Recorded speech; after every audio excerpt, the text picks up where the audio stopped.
Good afternoon mga Bisaya, yung hindi mga Bisaya diyan.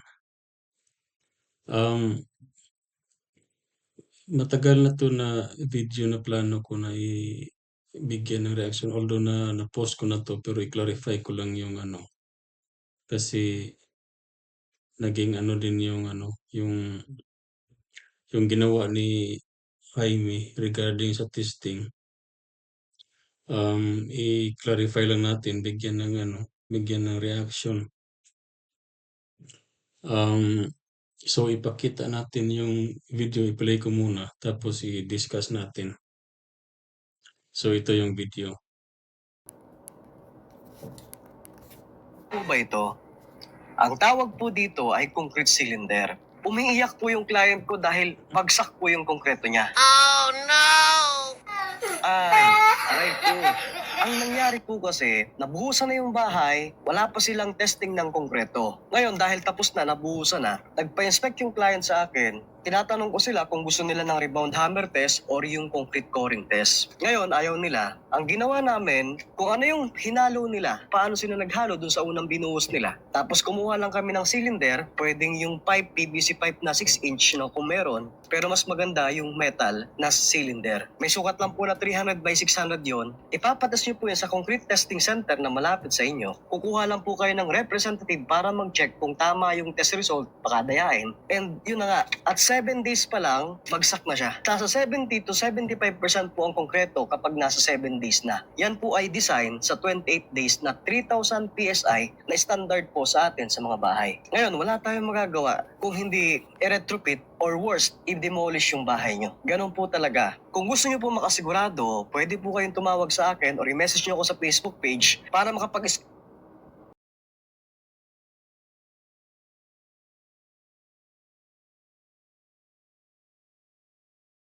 Oh, yun yung video niya. Siguro i-discuss ko muna kung ano yung pwedeng gawin bago dumating dyan sa punto na yan na kailangan ng mag-testing. So usually kasi um, nangyayari talaga yan sa nangyayari yan sa site or sa project na magkaroon talaga ng bad batch na semento kahit pa ready mix yan, nangyayari yan kahit sa mga project namin dito. So far, dalawa na yung bumagsak sa testing pero isa lang yung talagang demolish namin. At least footing foundation pa lang yung nabuhusan. So namin, pinaulit yung foundation. Tapos inako naman ng nung ang failure kasi dun sa parang ang nangyari um, mali dun sa batching plant. So inako naman ng supplier, concrete supplier yung responsibility. So sila yung gumasto dun sa pag-demolish, pagtanggal dun sa foundation, tapos pouring ulit. So, yung part na yun na nag-redo yung contractor, ang um, concrete manufacturer yung, or supplier yung nag sa gasto dun. So, meron talagang pagkakataon na bagsak yan. I mean, di ba mag-design tayo? Yung design kasi natin based yan sa 28 days. Kung superstructure. Kung sa foundation, up to 56 days yan. Yung design strength na pwede yan, 56.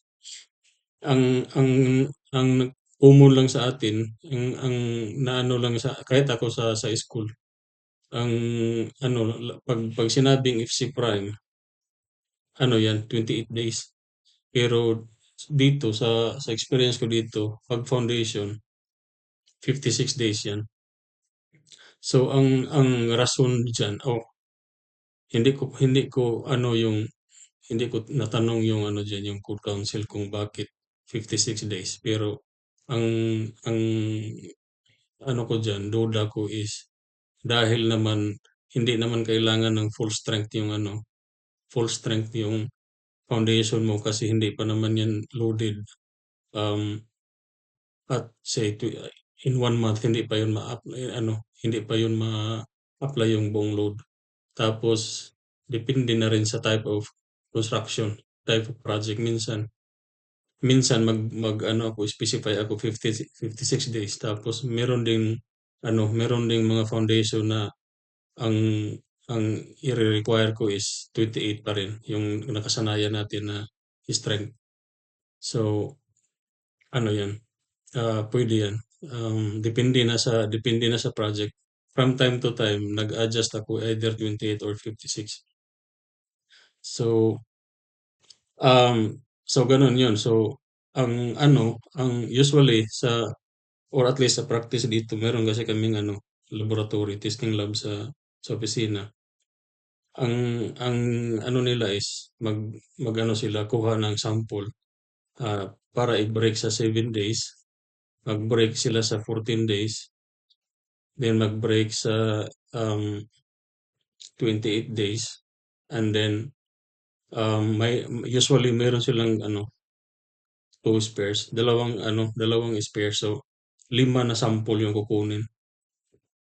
Ito yung typical sa opisina na meron talagang dalawang spare kasi yan, in case na may kasi i-average yan, eh, 'di ba?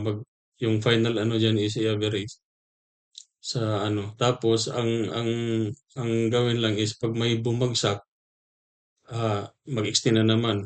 Halimbawa, um, 28 or 36 or 56 days. So ang mangyari diyan is 'pag ang ini-specify ko na concrete is 28 days, tapos halimbawa 32 MPa na concrete, now 'pag hindi ito ma-attain yung 32 at 28 days, ang gagawin ko is sasabihin ko sa,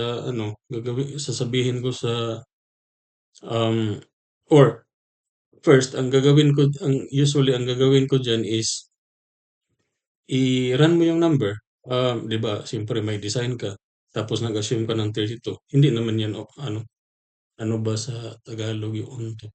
Yun bang yun bang um, yung exact na value talaga ba na siyempre may mga factor pa yan. Halimbawa, based on 32 ang ang mangyayari diyan is, or yung tinatawag na utilization ratio, halimbawa lang, say 86%. So may extra ka pa na 14% na capacity ng ng member. So i-run ko yung number ulit. Halimbawa, ang specification ko is 32 MPa at 28 days. So yan yung specification ko. Tapos ang lumabas is, say, for the sake of discussion, 30 MPa lang at 28. Pero yung sinabi naman ni na nag-test daw siya ng 7 days dito.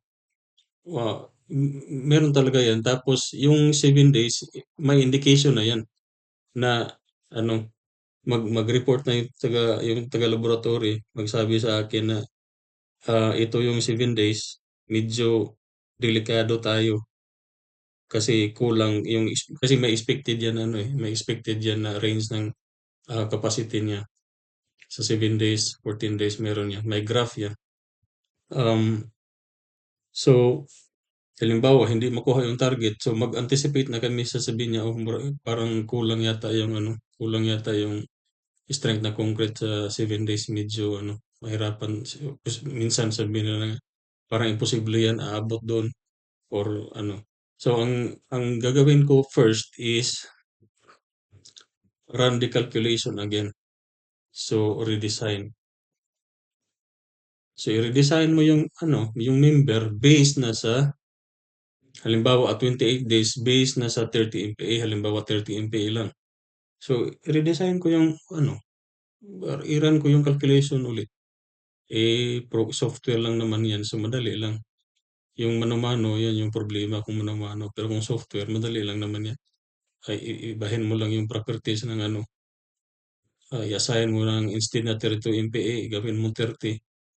So, i-run mo yung number tapos after that, siyempre ang resulta dun mo na malalaman kung pasado ba or hindi. Tapos kung hindi pasado or halimbawa 99% lang yung capacity niya instead na 100, kung ako pwede na, mga 5% i-allow ko 'yan.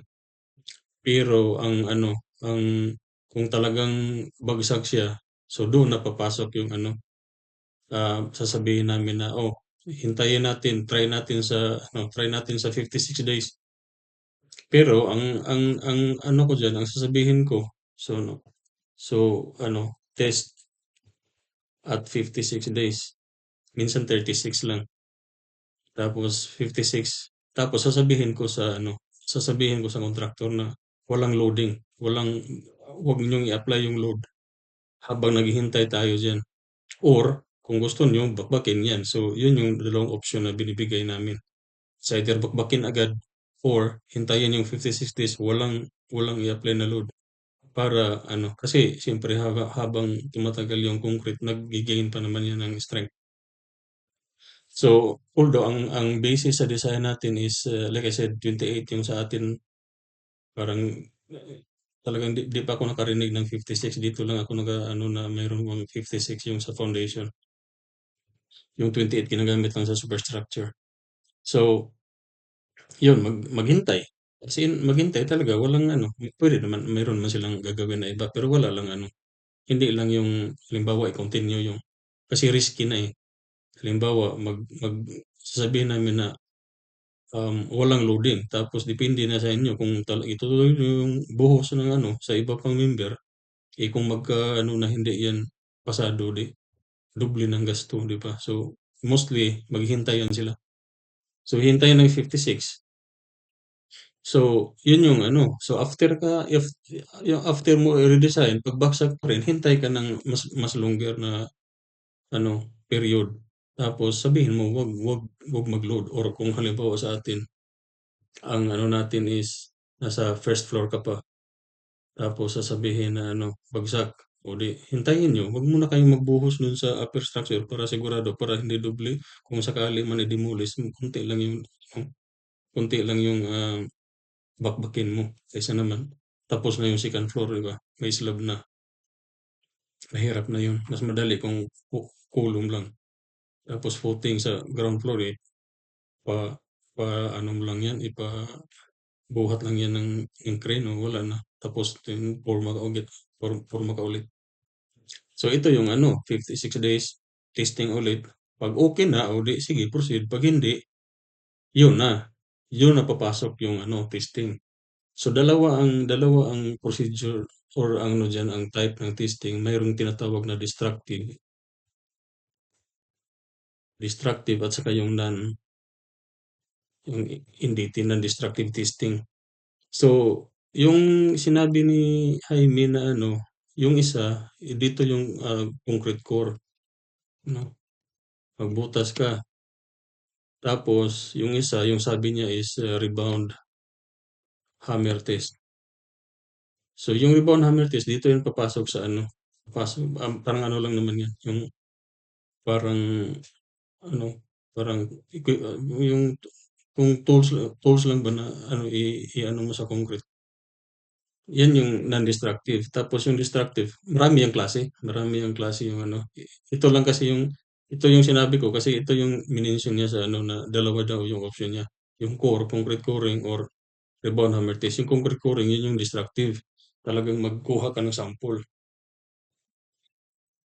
Now, yung sa sinabi, by the way, yung itong ano, rebound hammer test, sa atin allowed yan pero mayroong mga jurisdiction na hindi nag-a-accept ng rebound hammer test.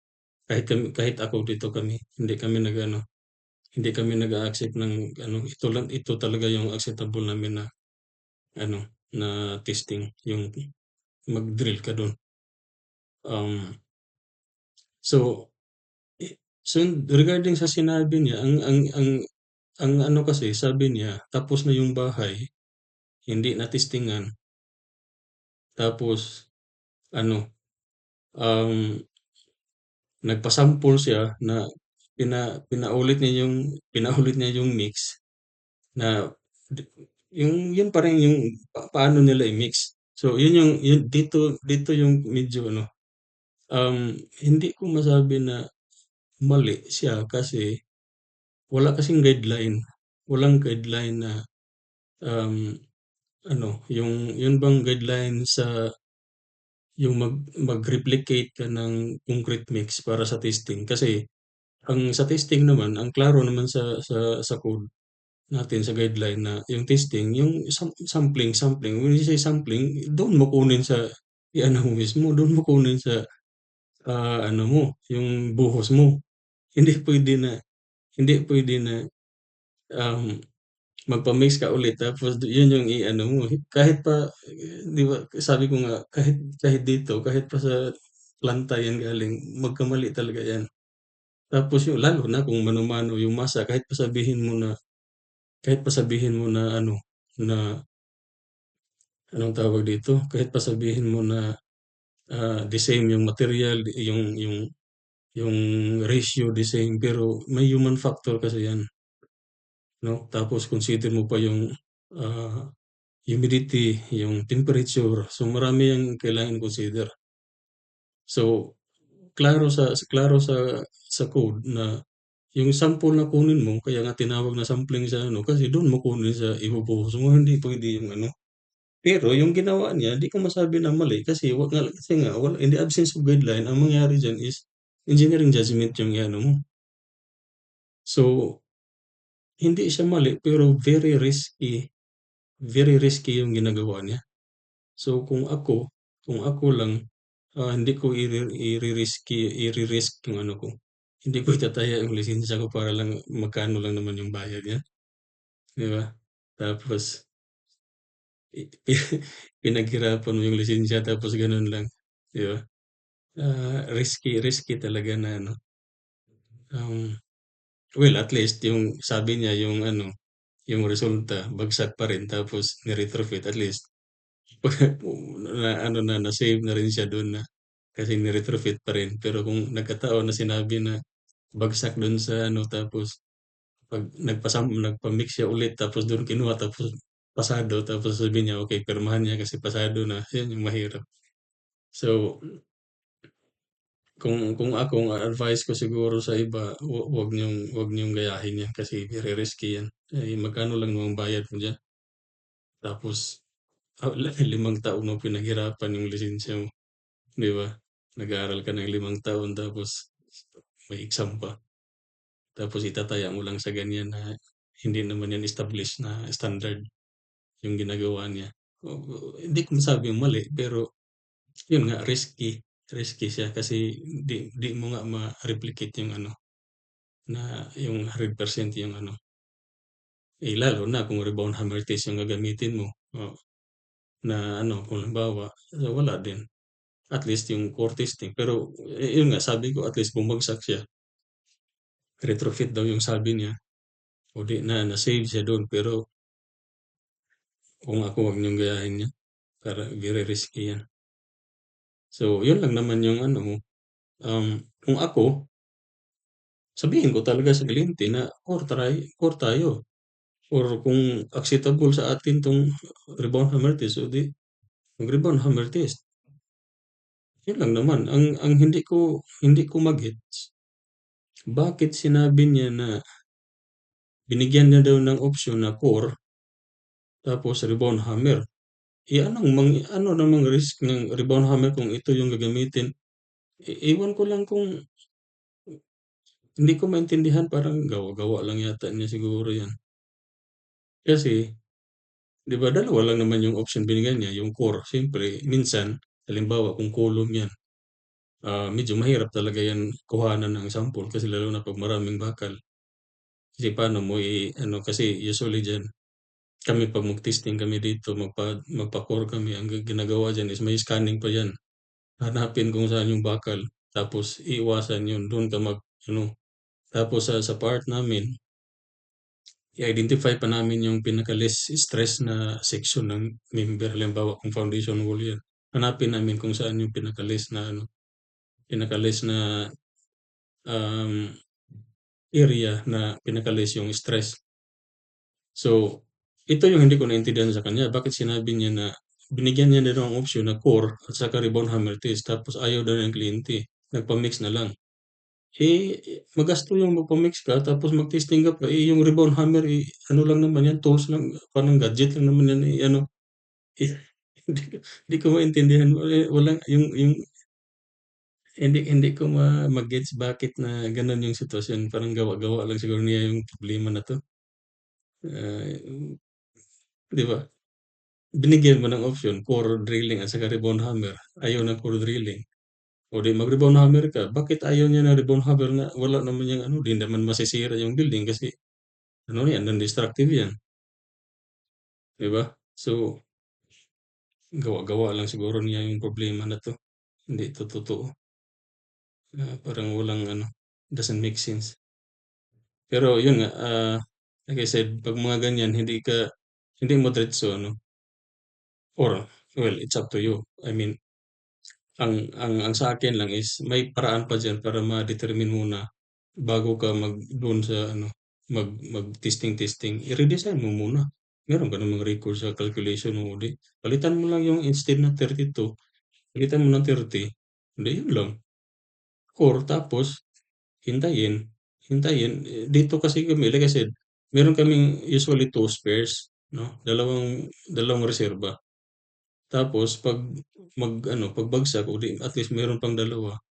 Tapos i-10 to 36 minsan 56. So, at least meron pang spare na kasama dun sa ano, kinuhang sample dun sa ano, pagbuhos. So, yun yung tamang ano, na hindi ka mag kasi yung established naman na standard, magkuha ka ng sample dun mismo sa binuhos mo, hindi yung magpa-mix ka ulit kasi marami yang ano, factor na makaapekto diyan. So, yun lang. I hope it's clear na. Um, ah, Kasi may explanation siya eh. Pero di ko sold out sa explanation niya. Lalo na dito yung sinabi niya na hindi daw sumang-ayon sa core tapos sa ribbon hammer. Bakit yung yung ano ba na bakit mag hindi ka papayag sa ribbon? Wala namang mangyari sa structure ko, 'di ba? Bakit pa mag-testing, mag-mix ulit tapos mag-testing, parang wala, gawa-gawa lang 'to na sitwasyon. Anyway, sige, um, kung may tanong kayo, message lang.